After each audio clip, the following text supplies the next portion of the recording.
Assalamualaikum warahmatullahi wabarakatuh. Jadi saya akan memaparkan materi mengenai tipe-tipe risiko sesuai dengan link peserta dan telah disediakan. Sebelumnya, izinkan saya memperkenalkan diri. Saya Edisi Putri Setiadi, mahasiswi Universitas Pembangunan Jaya, Prodi Akuntansi Angkatan 2022. Video ini dibuat untuk memenuhi tugas tata kelola perusahaan dan manajemen risiko. Baik, di sini ada link Coursera tersebut yang berisi video penjelasan. Soalnya, jelaskan tipe-tipe risiko sesuai dengan link tersebut. Kemudian saya juga sudah menyimak video tersebut dan sudah menyimpulkan pembahasan dari video-video tersebut. Baik, jadi inti dari penjelasan video tersebut bahwa risiko dalam konteks bisnis dan manajemen dapat diklasifikasikan ke dalam 9 jenis utama berdasarkan sifat dan dampaknya, yaitu risiko murni, risiko bisnis, risiko moneter, risiko operasional, risiko properti langsung, risiko properti tidak langsung, risiko tanggung jawab hukum, risiko yang berkaitan dengan pribadi, dan risiko yang dipicu oleh keterbatasan. Masing-masing jenis risiko memiliki karakteristik dan contoh nyata yang berbeda, mulai dari kejadian tak terduga seperti bencana alam, sehingga masalah operasional internal seperti kegagalan mesin atau keterlambatan proyek karena keterbatasan sumber daya. Dengan memahami klasifikasi ini, organisasi dapat melakukan analisis risiko secara lebih terstruktur, menetapkan prioritas penanganan yang lebih tepat, dan meningkatkan komunikasi antar pemangku kepentingan melalui pemahaman bersama tentang berbagai jenis risiko yang mungkin terjadi. Hal ini membantu perusahaan dalam merancang strategi mitigasi yang efektif dan menjaga keberlanjutan operasional di tengah ketidakpastian. Baik, di sini ada beberapa tipe-tipe risiko sesuai dengan link tersebut. Jadi saya akan menjelaskan satu persatu. Yang pertama yaitu risiko murni. Risiko murni merupakan jenis risiko yang hanya menghasilkan dua kemungkinan, kerugian atau tidak terjadi apa-apa, tanpa potensi keuntungan. Risiko ini muncul dari kejadian-kejadian yang di luar kendali manusia seperti bencana alam, yaitu gempa bumi, banjir, letusan gunung berapi, dan lain-lain, dan juga kebakaran, terus juga kecelakaan kerja. Karena sifatnya yang tidak dapat diprediksi dan cenderung mengakibatkan kerugian signifikan, risiko murni seringkali menjadi fokus utama dalam manajemen risiko tradisional. Asuransi adalah salah satu cara umum yang digunakan untuk mengelola risiko murni. Contoh nyatanya adalah kebakaran gudang yang menyebabkan kerusakan barang dan menghentikan operasional bisnis. Kemudian yang kedua yaitu risiko bisnis. Risiko bisnis merupakan potensi terjadinya kerugian yang berkaitan langsung dengan aktivitas dan keputusan bisnis.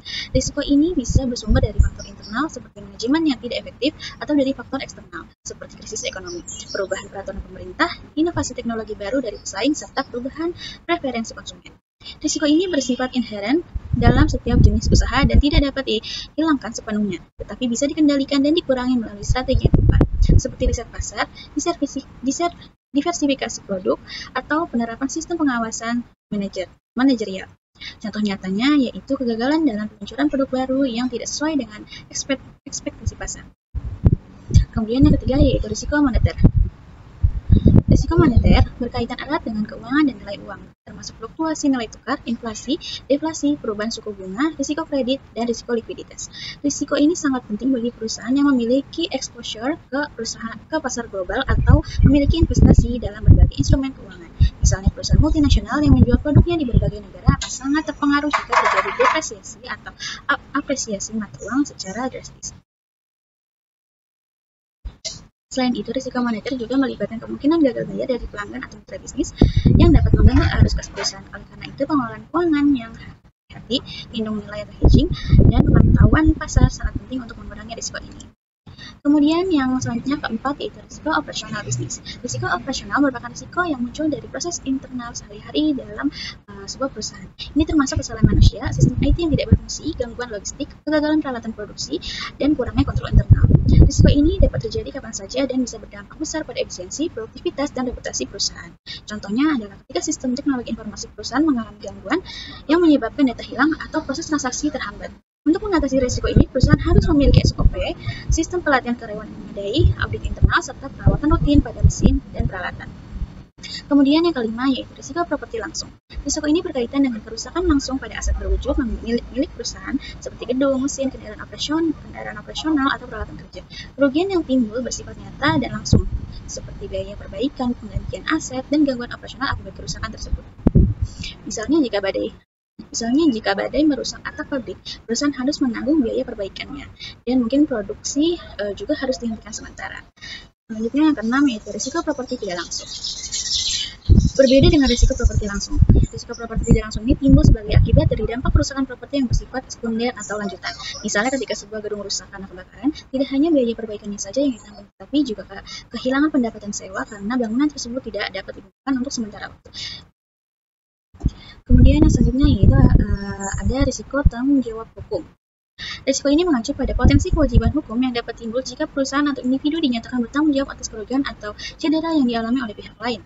Ini bisa berupa tuntutan hukum, kompensasi atas kerugian, atau denda dari pelanggaran hukum. Contoh kasus umumnya yaitu pelanggaran yang terpeleset di area toko karena lantai yang licin dan kemudian menggugat toko tersebut untuk ganti rugi medis. Risiko tanggung jawab hukum bisa juga timbul dari pelanggaran kontrak, pencemaran lingkungan, dan lain-lain. Kemudian yang selanjutnya yaitu risiko yang berkaitan dengan pribadi.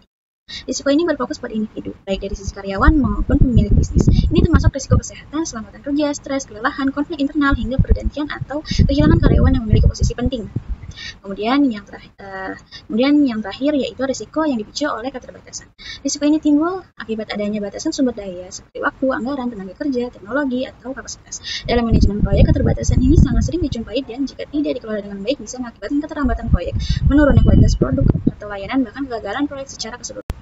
Contohnya adalah proyek pengembangan perangkat lunak yang memiliki tenggat waktu ketat dan anggaran terbatas, lalu menghadapi kendala teknis yang tidak terduga seperti kebutuhan untuk integrasi sistem baru. Risiko ini dapat diatasi dalam perencanaan yang matang, penggunaan metodologi manajemen proyek yang efektif, serta evaluasi risiko secara berkala.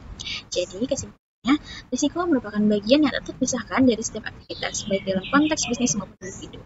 Dengan mengklasifikasikan risiko ke dalam 9 tipe, yaitu risiko murni, risiko bisnis, risiko moneter, risiko operasional bisnis, risiko properti langsung, risiko properti tidak langsung, risiko tanggung jawab hukum, risiko yang berkaitan dengan pribadi, dan risiko yang dipicu oleh keterbatasan, organisasi dapat memahami dengan lebih baik sumber-sumber potensi kerugian. Klasifikasi ini membantu dalam menyusun strategi mitigasi yang tepat, kemudian menyederhanakan proses analisis risiko, memprioritaskan penanganan risiko yang paling kritis, serta meningkatkan komunikasi antar pemangku kepentingan. Dengan pemahaman yang jelas tentang jenis-jenis risiko ini, perusahaan dapat lebih siap dalam menghadapi ketidakpastian dan menjaga kelangsungan operasional secara keberlanjutan. Sekian pemaparan dari saya, kurang lebihnya maaf. Wassalamualaikum warahmatullahi wabarakatuh. Terima kasih.